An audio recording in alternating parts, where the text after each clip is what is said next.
Good morning and welcome to the World Business Angels Forum Global Science, Technology and Innovation Series on emerging technology and cybersecurity. Today we are talking with JC Gaillard on cybersecurity for entrepreneurs in the age of AI, the evolving landscape of cyber threats and resilience strategies for an AI world. JC, you are an absolute cyber expert. You've written many books. I could never do justice to your CV. So can I get you to introduce yourself to our audience? Well, first of all, thank you very much, Tony, for inviting me to talk to your audience. I'm JC Gaillard, as you said. I'm the founder and CEO of Corix Partners. I'm French and British. I've been living and working in London for over 30 years. First part of my career is in the finance industry, gradually moving towards what we would call cybersecurity management roles. And I've been the Chief Security Officer at Rabobank International for about 10 years. I set up what eventually became Corix Partners around 15 years ago. And since then, we've been working with large firms around cybersecurity strategy, organization, governance, operating models, and all those kind of things. As you kindly said, I've been acting more and more in the thought leadership space for the last 10 years. I've written 2 books around cybersecurity leadership, which I'm sure we'll mention them later on in the talk. And that's it really. I'm delighted to be with you on this podcast. And I'm not a technologist by trade anymore. I'm a technologist by background, but I've been spending the best part of the last 20 odd years dealing with cybersecurity management, leadership and governance issues. So that's the sort of angle I'm going to bring. I'm not going to have answers to all deep tech questions you may have around AI, but I will try to bring my own management or leadership perspective on it and see where that takes us really. Perfect. And look, we don't want to get in deep technical anyway. What I think what our audience are really, keen to understand, JC, is look, we're in a world where, we've been talking about cyber for years, and I've read both your books, and I know you talk at length about, look, this is not a technology issue, it's a business issue. But when we start thinking about AI, and everyone's talking about AI, and depending on who you talk to, they say, oh no, it's terrible for cybersecurity, or it's great for cybersecurity. How has the world really changed in the last 2 years? It's not an easy question to answer. The impact AI is having, how significant it is in the context of cyber. I'm sorry, but to me, it's not a straightforward question to answer. Is it incremental? Is it disruptive? The jury is still out from my perspective. First of all, it's not new in the cybersecurity space. I wrote the first time I wrote about artificial intelligence in cybersecurity was probably around 2018, and at the time it was not really cutting edge. Vendors were actively embedding machine learning in their products, in particular in the incident management space, the security monitoring space, and so on and so forth. Security operations platforms were already embedding artificial intelligence in some shape or another. So that's one thing to bear in mind. It is not totally new in cyber. There was not really a ChatGPT moment as such for cybersecurity practitioners. So it's going to help attackers, it's going to help defenders, it is making cyber attacks far more efficient. It's making deepfakes far more credible. Okay, all that is happening, and at the same time, it's also enabling security operations and security operations center to be more effective as well. So where the needle is going to end is not clear. It's having an impact, there is no doubt. I'm not mad about the tech in itself. I'm not mad about the tech industry and the way it's handling it. I think there is still a vast amount of hype and FOMO in the situation we're dealing with. But where is the needle going to end up? I'm not sure. What has been concerning me more and more is a little bit, if you want, the peripheral effect it's having for CISOs, because effectively over the last 2 years, it has literally hijacked the business agenda, AI, generative AI in particular. So all of a sudden, the CISOs who already had a difficult job, one day talking to the board, the next talking to developers, the next talking to regulators and pen testers and so on and so forth. The CISOs who already had a pretty impossible job, I had to spend an incredible number of hours talking to execs, talking to the board about the impact cyber is or isn't having, generative AI on this, on that, and so on. Those hours have not been spent on other things. So effectively, for the CISOs, one effect AI has had is the buildup of that monumental managerial debt, if you want, all sorts of things that they should have been doing that they have not been able to do because there are only 24 hours in the day. So I know it's a long intro onto the topic, Tony, but that's a little bit where I'm coming from on all this. No, and that's cool. I think JC, one of the things you wrote about in your book is that CISOs have been firefighting for well over a decade, and as new technologies have come along, they've been bolting things on as opposed to maybe dealing with this as a business issue. So are we now in another phase of bolt-ons to deal with? Oh, well, here's another thing. It's Gen AI or whatever it is. We need more bolt-ons. Or are entrepreneurs and businesses starting to stand back and sort of say, look, the business world is evolving and we need to rethink what we're doing? I think I really think generative AI is going to have a very significant impact on the security operations space. So, as you said, for the past 2 decades, we've been bolting on so-called solutions, one after the next. Large organizations are operating now with tens of different tools, if not more. It has created very complex operational processes. It has created a very significant demand in terms of skills and talent, because when you're trying to scale up those processes, you need more and more people, because that's the only way you know how to do this. And because nothing was ever thought through, if you want. It was just one product after another, after the next, every time something was happening. Generative AI is likely to have a positive impact on this, in the sense that it is bound to make a security operations center more efficient. There is no doubt that it will have an impact on the productivity of SOC analysts, in the same way that it will have an impact on the productivity of anybody managing large volumes of data. So I'm a bit more positive on that front, if you want. I think there may be a tendency to carry on buying more tools every time something happens, because that's what business short-termism is about. And in many ways, the ChatGPT moment and the wave of interest we have seen from top execs around generative AI has triggered that endemic business short-termism. There is no doubt about it. So there may be a tendency to continue buying more tools, but on the mid to longer term, if you want, I'm comfortable saying that generative AI is bound to have an impact on the productivity of security operations center and the productivity of analysts, making their life easier, better, simplifying all that monumental amount of cut and paste into Excel that they've been doing for years, frankly. Yeah. So JC, you mentioned the cyber criminals, and look, there's no doubt they're going to invest in all these tools as well. And I think Warren Buffett received a deep fake video of himself. He said it was so compelling, his whole family would have fallen for it. Right?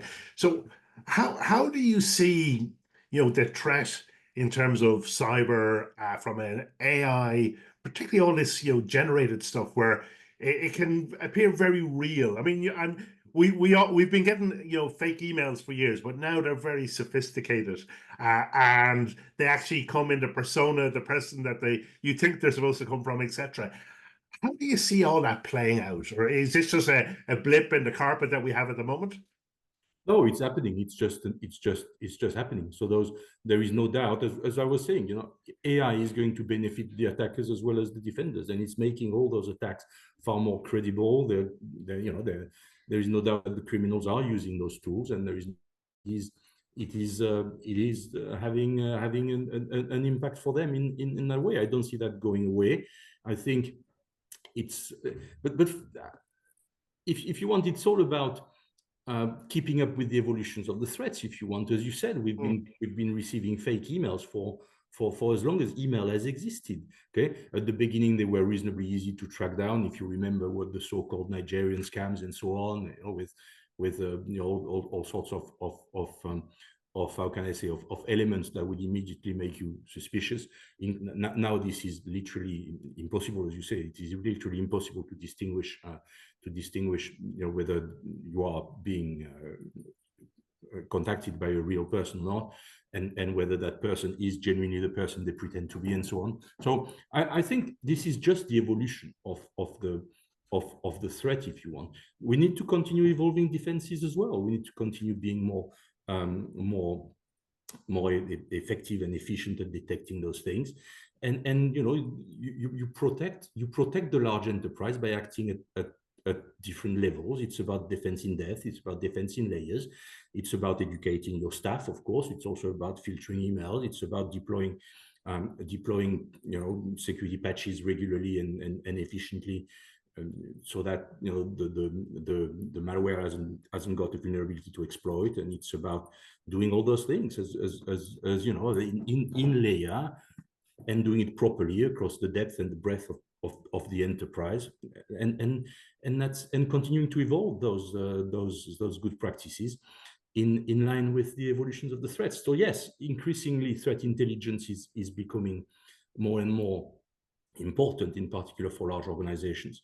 But to me, we are really in a field where you know, this is just the normal and natural evolution of the threats. Threats have always evolved in relation to technology, and that's just what we're seeing. Let's not forget one thing, though, is that and we may come back to that later in the chat. But for me, an attack vector in itself does not make a threat, if you want. If you look at the anatomy of what a threat is, there is a threat agent. The threat agent has motivations, it has means, it has degree of sophistication, it has a target, and so on. And it's using technology to effectively reach their objectives. The anatomy of the threat is not changing. We have not reached the point, I think, where we are seeing artificial intelligence genuinely creating new threats on its own. I think, I'm happy to be corrected if that's not the case, and those things have started to happen. But I don't think we have reached the point where we're seeing artificial intelligence genuinely creating new threats for itself. I think it's enabling existing threats, and it's making them more efficient, and it's a matter of keeping up. Interesting. And JC, would you be concerned? I mean, look, I mean, it doesn't matter who you talk to or what you read, there's pressure coming on boards to be seen to do something in AI. And I suppose the question really is, are business leaders, you know, thinking about this sufficiently, or are they just so keen to do something that they are actually leaving themselves open to more threats or more attacks? Or is it, no, it's okay, just wants to keep doing what they're supposed to be doing anyway? For me, this is it's a good question, but it will depend a lot on the culture of your board and your corporate culture at large. Some organizations have different approaches to new technologies, and I think here, broadly speaking, as I was saying earlier, there is still a vast amount of hype and FOMO around AI, and top execs are being bombarded constantly by all sorts of informations, all sorts of news, all sorts of things they would come across, and they are genuinely asking themselves those questions. And I think it makes sense, to be honest. There are vast opportunities in terms of productivity improvement for a large number of organizations. It makes a lot of sense for you know, for business at large to be concerned or interested in figuring out what to do around generative AI. What's missing almost always is a structured approach and a coherent view, and a sense of ownership from the top. I think that's pretty much the conclusion I'm reaching. There is a vast amount of bottom-up driven shadow AI type of initiatives across most businesses. That's also one of the major concerns for CISOs, as it happens. The way those different business units have started to use AI platforms without any kind of coherent strategy, without any kind of coherent ownership or oversight, and of course often at the expense of corporate data being sent to those models, and data that might be copyrighted, data that might be proprietary. And the CISOs are rightly concerned about that wave of shadow AI. It's massive in some organizations. It's probably as big, if not bigger, than the wave of shadow IT we saw at the beginning of cloud computing 15 years ago. In similar sort of situations, effectively, the business trying to stay on top of what's happening, trying to remain competitive, trying to disrupt where they can before being disrupted. And I think this is something we're seeing, and this is an area where top execs and the board have to try to regain ownership, and that will probably go through some form of ownership, clearer ownership from the top, and a clearer sort of governance framework. Surprisingly enough, that's exactly what we've been saying for decades around cybersecurity. And this is definitely an area where the two, cybersecurity and AI, have a lot in common. You know, that sense of ownership from the top is often missing. And I think in the case of AI, it is going to be absolutely critical going forward.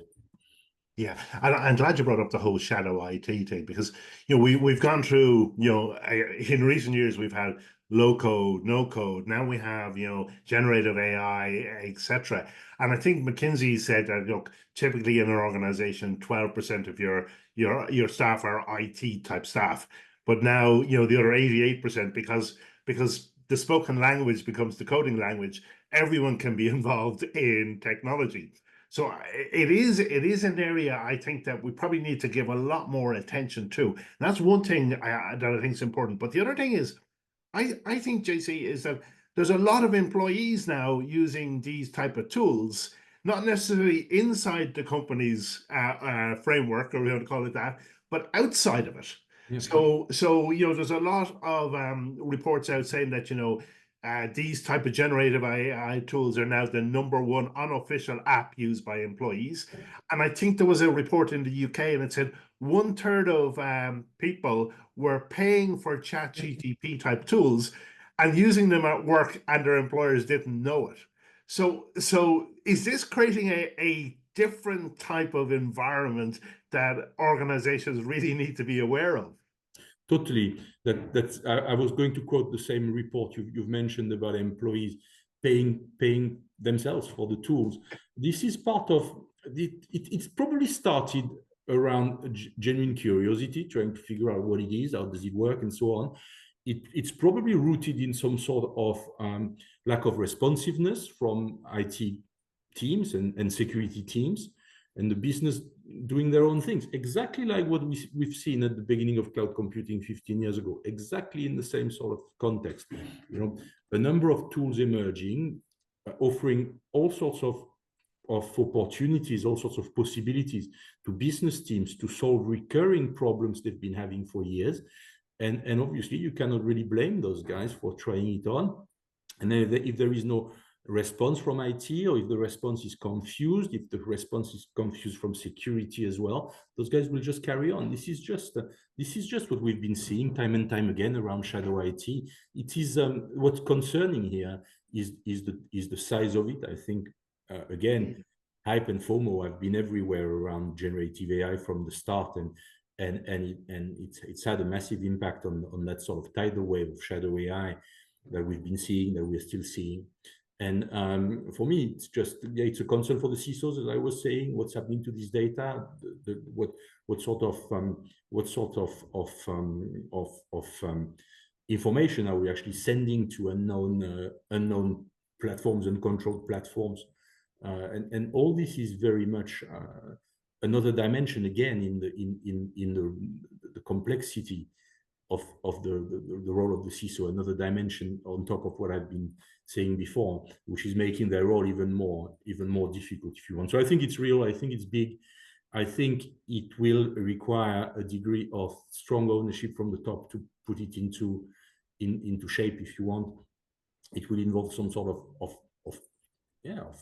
governance, some form of policies accepted by all business units, and it will involve that kind of understanding, if you want, that this is serious. This is something firms have to take seriously, and this is something that has to be somehow regulated internally. I don't really like the term, but organized, structured. So I want to delve into that a little bit more, but can I just ask you, what can we learn from how we dealt with cloud what can we learn from that can we now apply and sort of say, look, we've been here before, so here's what we know, and here's what we can apply.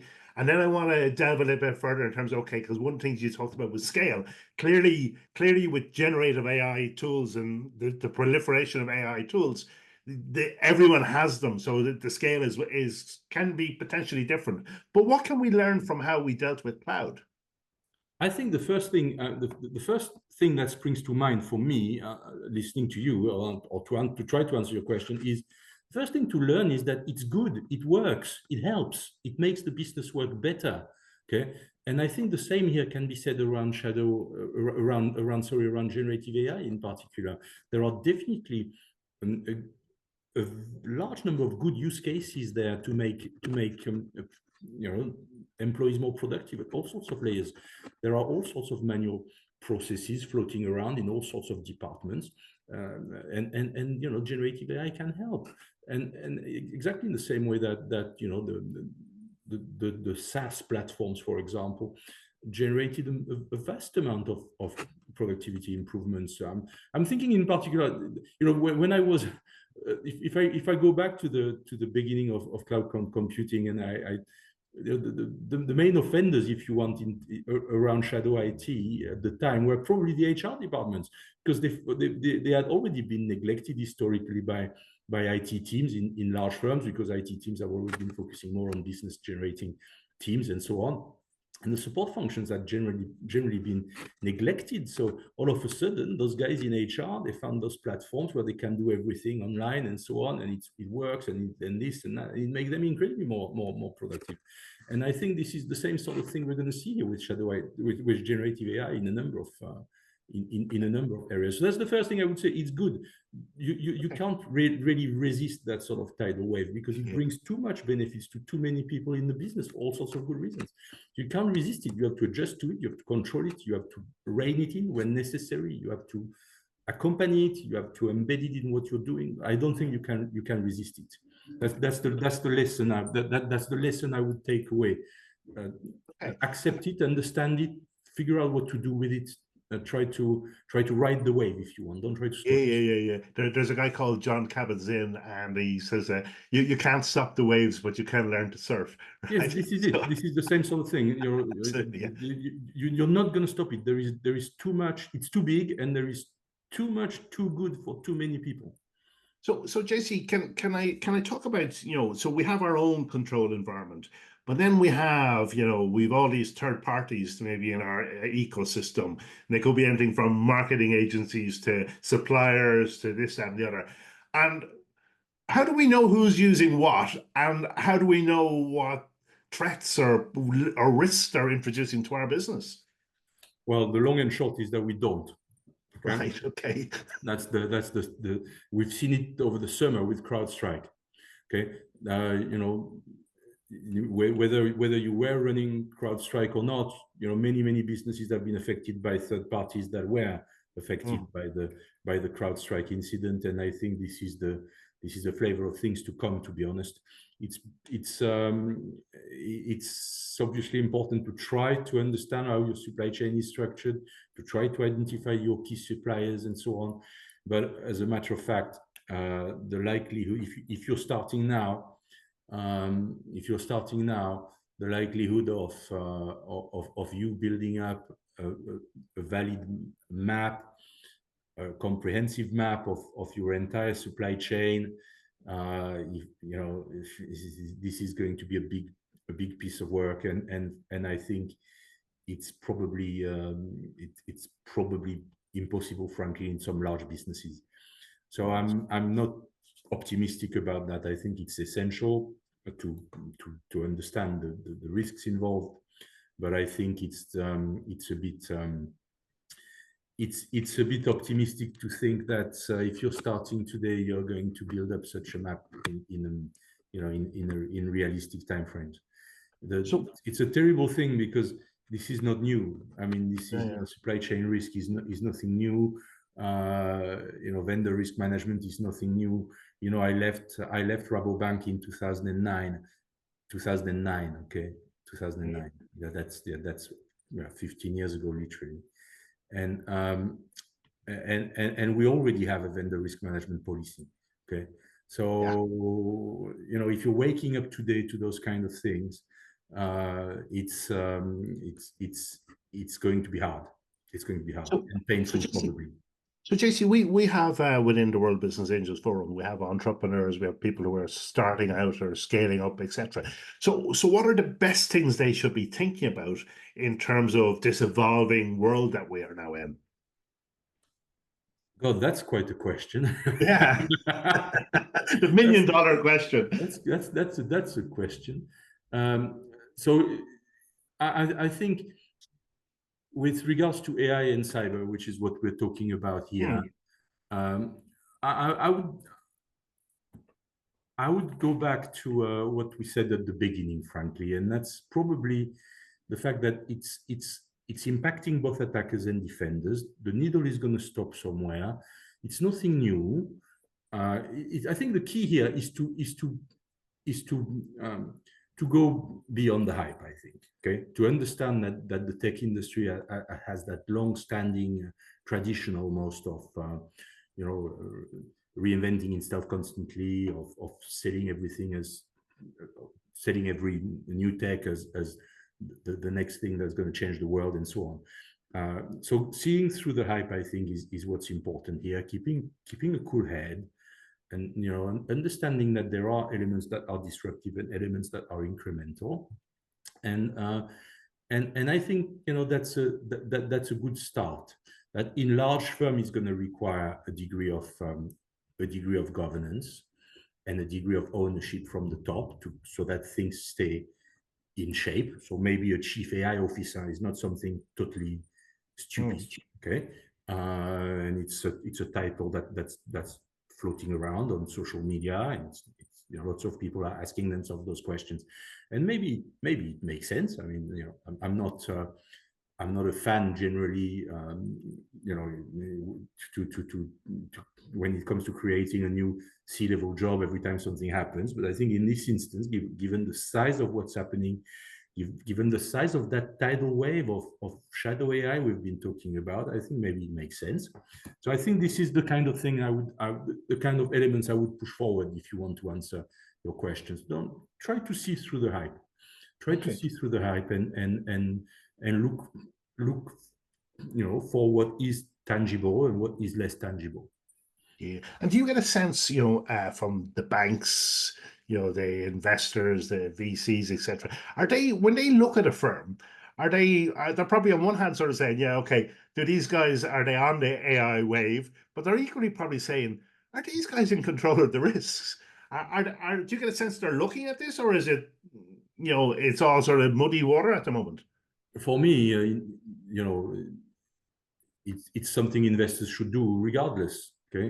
Having said that, as I've been saying a number of times now, and there is a vast amount of hype and FOMO around the sector. So it's difficult to pitch anything to any investor that hasn't got some sort of AI flavor. I'm sure you would agree with that. And that is obviously a problem, because there is also a vast amount of AI grifting, as our US friends would say, and effectively people throwing AI and AI related features, every time they can, irrespective of what is genuinely in the product. There is a lot on social media around that as well. What is AI? How many so-called AI products are genuinely having some form of artificial intelligence inside them? I mean, it's been going on for the last couple of years, that sort of debate, I think. But again, with regards to investors, figuring out how your investment targets are handling risk, I think should be a concern, regardless of the technology you're investing in. Okay, so can I bring you back to the point where people are using these tools whether they're supposed to or not?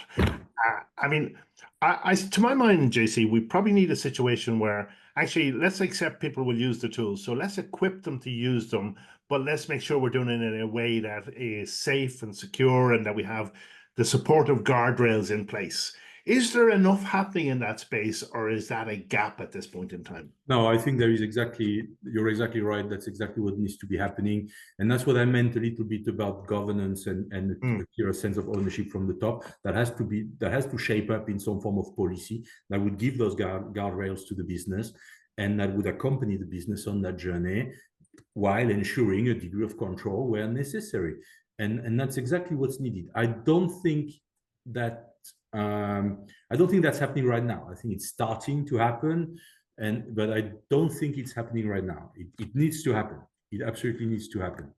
And there is also a need, I suspect, for more training, for more education towards business units around what is artificial intelligence, what happens to the data you're sending, where does it go, and all that. I think all that needs to happen, and it's about to start, and it is starting, and it needs to. I think it's the biggest challenge probably in that space for the next couple of years. But isn't it amazing that, I mean, I've talked to a lot of organizations and simple policies, you don't need to be overly complex here to my mind, like simple policies. No customer information can be put into a large language model. No proprietary information of the firm can be put into a large language model. But those rules are not in place. And therefore, there's no guidance for the people. And, if we don't explain and put in supportive systems, we're going to have problems, I think. I think so, and I think it's compounded by the fact that many organizations are behind in identifying what is sensitive data, what is proprietary data, even to some extent what is personal data, and in particular sensitive personal data. I've had many discussions around the GDPR with HR departments, in particular in large firms, where there was an incredible level of debate around what is or what isn't personal data, okay, or even marketing teams. Okay, same sort of things. Some organizations are genuinely behind in understanding data sensitivity, and all those issues. So all those problems are now compounded, to be honest. And I think this is an area where education is required, and that's entirely part of what we were saying in answer to your previous question. Yeah. No, it is a real issue, because I mean everything. I mean, AI is no use without data.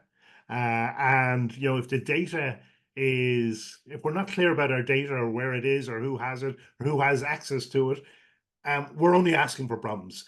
And even if we have the data, I suppose there's another question, which is, can we use it, and should we even use it?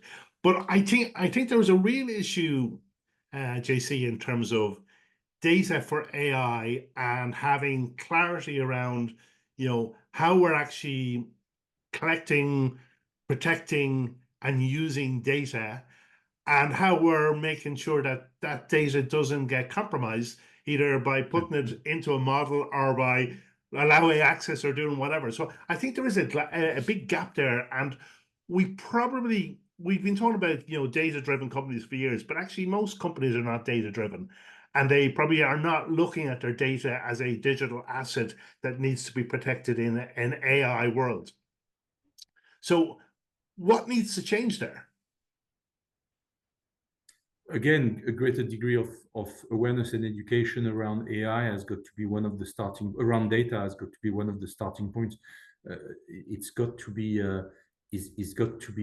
the role of the chief data officer or the chief digital officer, if you've got one of those in your organization, to start driving those initiatives. It's important for all layers of the organization to understand that there is no AI without data. Where is the data going to come from? Where are the data sets going to come from? Behind that, there is a cybersecurity concern, of course, around data poisoning, and the fact that depending on the threats you're facing and the usage you're making of AI, and you need to be concerned about the integrity of your data sets. Because of course, with the wrong data will lead to the wrong decisions down the line. AI, there's no such thing as AI. You've got data, lots of it, and machine learning algorithms. Okay, that's what it is. The artificial intelligence, to a large extent, is the resulting product. But the artificial intelligence will only work based on the data it's been fed. It's been fed. And the poisoning of data sets is a real concern in some industries. Yes, it's complex, but if you think about the healthcare industry in particular, you understand immediately why it's absolutely critical to ensure the integrity of the data set you're using to train your AI. And that's on the integrity side. Of course, there are also issues in terms of copyrights and intellectual property, because you may be feeding into those AIs things you shouldn't, things you have no rights to use in that way. And that's another dimension which is also on the edge of being a cybersecurity concern. So all those aspects have to be kept in mind, yes, it's one of the dimension of the problem. As you can see through this discussion, there is no, it's impossible to reduce the debate to a couple of one-liners, if you want. This is a genuinely complex, multidimensional problem we're talking about here. So data poisoning, and it's a term that I only came across a while back. So I mean, you have data, and basically they corrupt your data. So if they're apples, they no longer look they no longer appear as apples; they appear as pears. So they basically mess up your data system. Is AI a big driver of that, and is much of it happening? Whether much of it is happening or not is not some. I don't know, to be honest. I suspect there is definitely a threat there, and there are definitely threat agents looking to do it. Right. I'm convinced about it. If you look at the complexity of state-backed actors and their degree of sophistication, it's obvious, in my opinion, that they must have those kind of methods on their agenda. In particular in the defense sector, in particular in the critical national infrastructure protection sector. Those aspects could be genuinely essential, if you want. If you are using artificial intelligence to control the safety of I don't know, water utilities or an energy utility, you need to make sure you are going to be able to rely on those decisions. And those decisions will be made based on the data those AIs would have ingested. And so, to me, this is an area where we are going to. It's an area we're going to hear more and more about. And JC, if we look out the horizon, I mean, obviously, 2 years ago we weren't talking about the likes of ChatGPT, right? And now everyone's talking about it.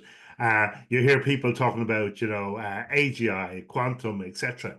Do you see the threats becoming greater, or do you think that organizations will become more sophisticated, or is it both and it's a two-horse race? Or how do you see it evolving over the next number of years? Well, I think it's going to be the continuation of the sort of cat and mouse game we've been seeing for as long as cybersecurity or information security has been identified as a discipline. That's a little bit my take on that. There are things that concern me more than others, though, and I must admit that quantum computing is an area where I'm a little bit more concerned than what may or may not be happening around AI. Because fundamentally, I think post-quantum cryptography is definitely something that should be on the radar of many, many organizations. And that, to me, is more concerning over the mid to long term than what may or may not be happening with AI. Everywhere you have